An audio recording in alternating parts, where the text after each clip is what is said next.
When we come to think about who the character we should put into the game as a DLC, every time we make a discussion in the team, having a list of characters and take a pick on who should be in and who should come first.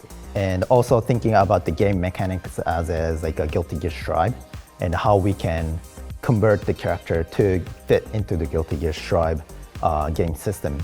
Like for the example, the character A.B.A was one, she was demanded character, and even in like season 1 or 2, player feedback, like we made the character poll, and she was quite highly ranked, and we haven't been introducing her since the Guilty Gear XXX and Core Plus R.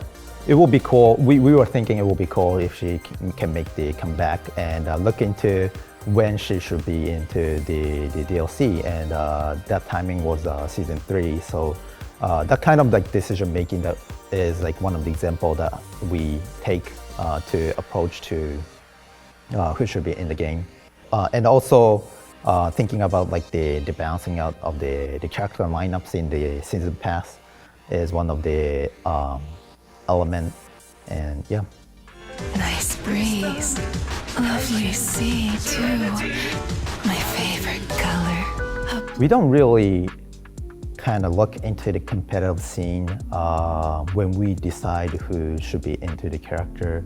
It's some kind of like the stage that could be a conversation once we decide the character, and then our battle game designer thinks about how we can design that character to be in the game, thinking about the competitive scenes and like how players are playing the like other characters, making sure the character will be unique, not play just like as same character of like different character.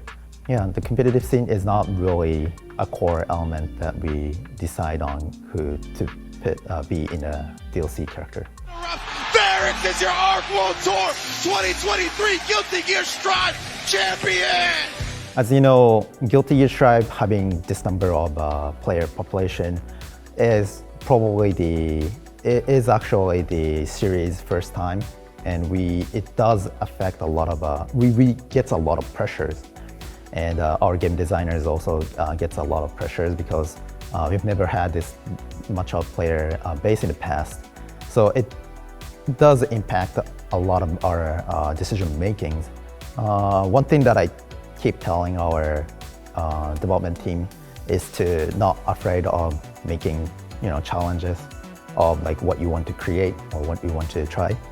But at the same time, we also get a lot of player feedback. So we try to listen to the players and try to balance out like how we can try our own challenge, hearing the player feedbacks.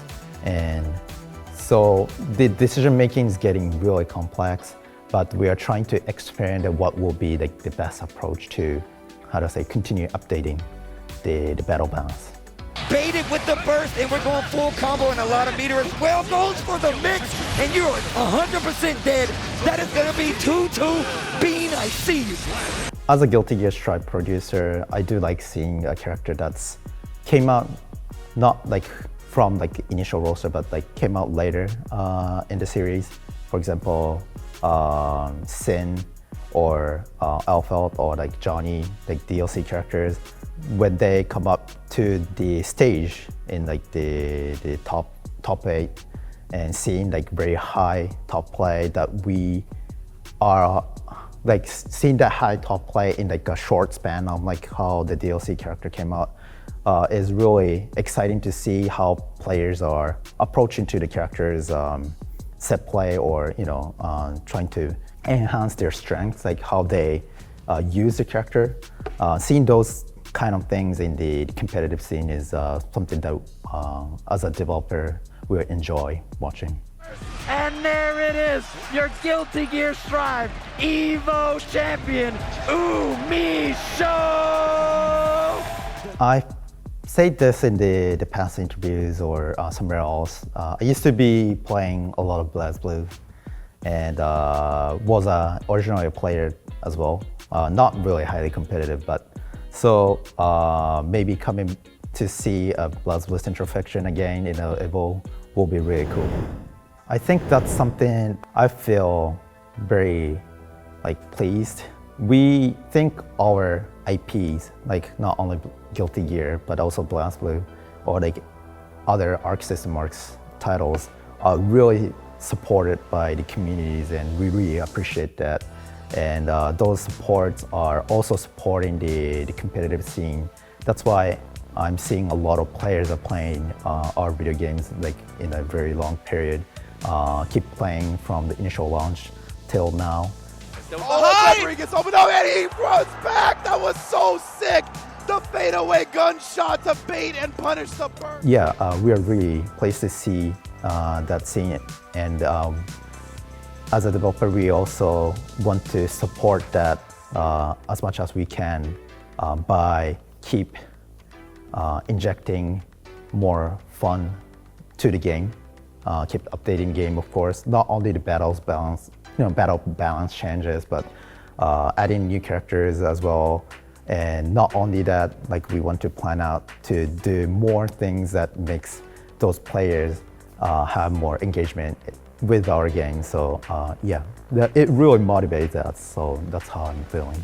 第1試合 First Match エボブルーのランウェイから選手の入場です。 You're hired. You're hired. Got him. That's it. He's too good. So yeah, Evo is also impacting us in a lot of different ways, and we keep thinking Evo is one of the very important fighting game event. We might have something as an activity at Evo Japan, of course Evo this year at Las Vegas. We're planning for it. Cross your fingers that our development goes well so that we can make a good rebuild in the events. Of course, it's a development. We don't want to switch the development project. So once it runs, then we proceed to, finish the complete the project. But before we start, for example, next year we're gonna start season 2 or season 3. When we think about who to be in the DLC character, there could be some characters that we say, maybe this character should be in next DLC or next season. And the player feedbacks and a lot of different environment change or, things get changed and the plan could change after that discussion. So it keeps changing. We're enjoying those changes, make fun to the players, yeah. At that time, I was at Arc System Works America, not as a producer. The previous producer was Takeshi Yamanaka, and I was working with him, planning to promote the Guilty Gear Strive. Initially, we had announced the Guilty Gear, and then at that moment, I already had in my mind that the game needs to have rollback netcode, because that's something that's been discussed in the entire fighting game community, especially in the US. I've been talking with Yamanaka, and luckily we had we were still early stage of development, and we did have a chance of putting rollback netcode because we had an employee who are known for understanding how the rollback netcode works. So we made up a team to experiment, research, and develop the rollback netcode that fits into Guilty Gear Strive. It didn't make for the first time when we had the beta test, which was delay-based. Of course, player feedbacks on delay-based was not really, positive because people desire rollback netcode. We had a survey asking, do you want rollback netcode in our survey, and we did get a lot of response that rollback netcode is needed in the non-Japanese community.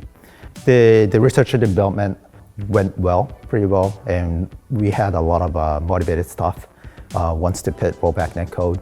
So that finally made it to the second beta with the rollback netcode. And when we were making that announcement, we were kind of feeling really good because that's something that we've been keeping secret. Didn't really want to tell that, the game will have rollback netcode. But then if our research and development didn't go well, then we don't want to say that disappoint players. So things went well, and that was really something that we're satisfied.